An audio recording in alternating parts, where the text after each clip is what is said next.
Today, gagawa tayo ng special na pang-merienda from your madiskarteng kusinera. It's me, hey guys! At ngayon, gawin nating premium ang nakaugaliang classic burger gamit ang mga sangkap na ito. Sobrang dali lang itong gawin at sobrang tipid pa. At kung trip mo ang ganitong mga video, huwag kalimutang mag-subscribe at i-push ang notification bell para updated tayo sa susunod nating tipid recipe.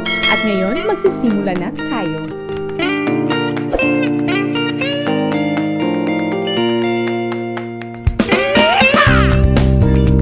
Narito ang mga sangkap na ating kailangan. Una is ground beef,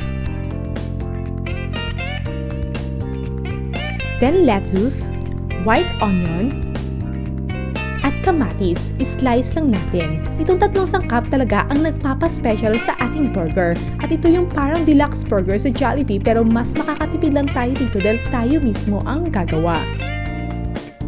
And also bacon, optional lang ito ha kung gusto nyo may medyo crispy. At mas nagiging premium ang burger natin pag meron ito at simplihan lang din natin ang sauce. Meron tayong mayonnaise, cheesewhiz, at ketchup. And also, kailangan natin ng cheese. Mas okay yung single cut for burger but since wala tayong available sa kusina, ito na lang ang gagamitin natin. Unang gawin, lagyan natin ang ating ground beef ng paminta powder. Then, i-mix na natin and make sure your hands are clean.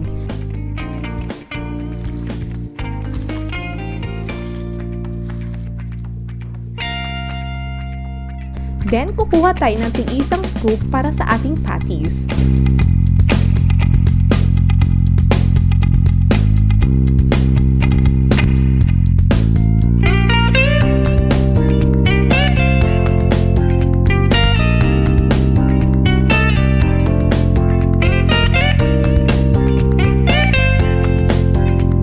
Then, ipa-flatten na natin isa-isa.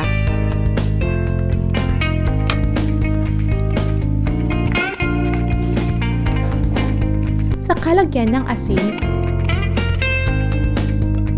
at paminta powder ulit. Then, atin itong baliktarin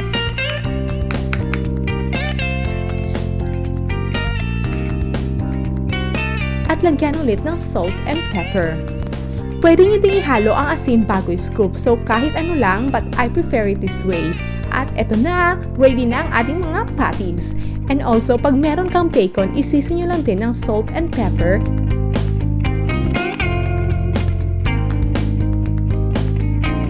And there it is guys, naka-prepare na ang ating mga patties.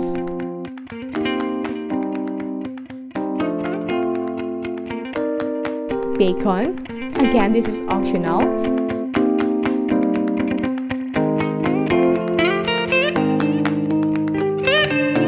Of course, ang ating buns at mga pang-toppings para mas magiging special ang ating burger.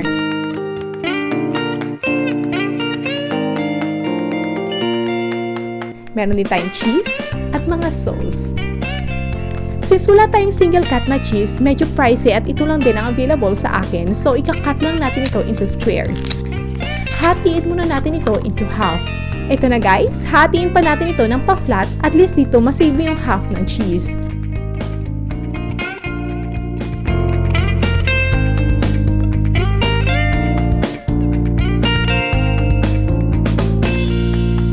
Then, slice na natin ang ating mga buns.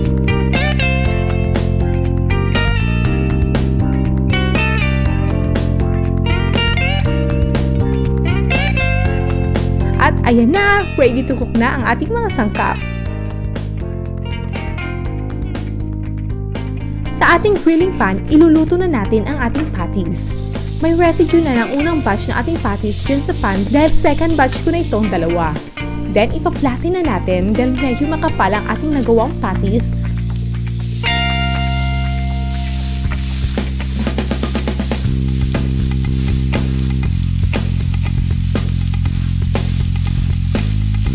Yan, ipa-follow na natin ang ating bacon.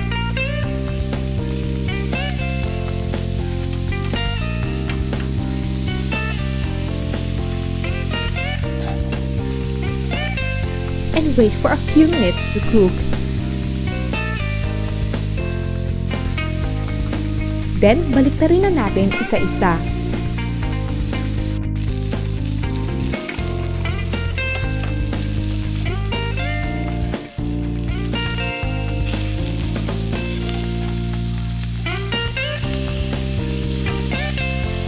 Pag medyo half-cook na siya, saka ipatong ang cheese at antayin lang maluto ng ilang minuto.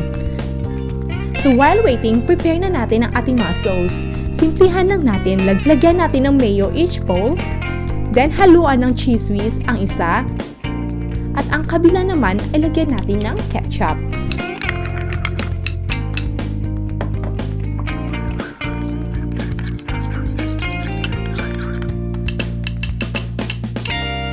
At eto na, luto na ang ating beef patties.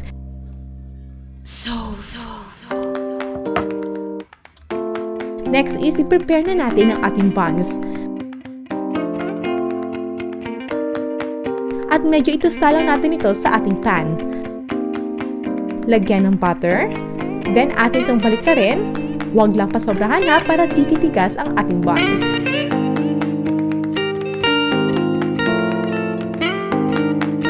And there it is guys, ready na ang ating burger buns.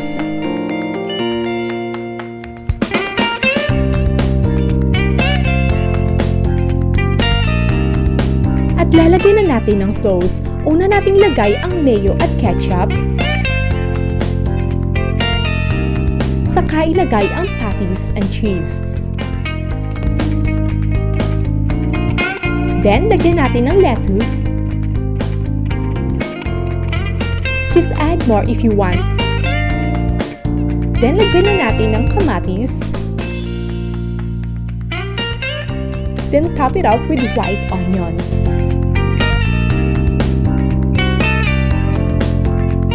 Ayan na! Then, finish it off with cheese sauce or mustard if meron kayo. Dahil gusto ko ng mas maraming sauce, nilagyan ko pa ng extra mayo at cheese.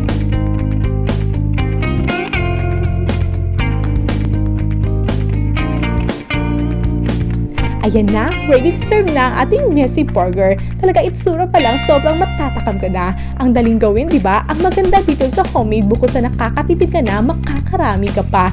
No preservatives to mga sis ha, so gawin nating special ang inyong pang merienda at gawing premium ang nakawali ang classic burger. Yan na guys, at mag-taste test na tayo. Samahan niyo akong hatiin ang ating burger dahil malaki siya at talagang titinipid ang mga ingredients.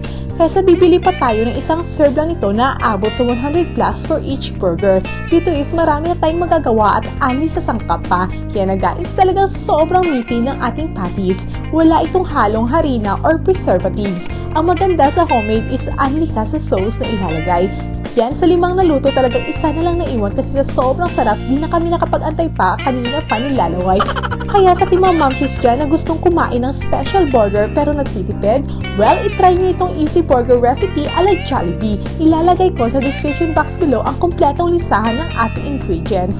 Salamat muli sa inyong panonood at huwag kalimutang mag-subscribe para sa susunod nating tipid recipe. It's me, Hey Ice, ang inyong madiskarteng kusinera.